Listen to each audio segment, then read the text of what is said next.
In front of me is TECNO Pop 8, and today I would like to show you how you can delete a password saved in Google Passwords Manager.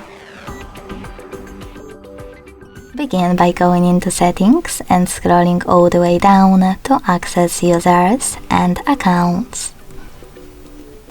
Then tap on Google under Passwords and tap on one of your passwords that you wish to delete.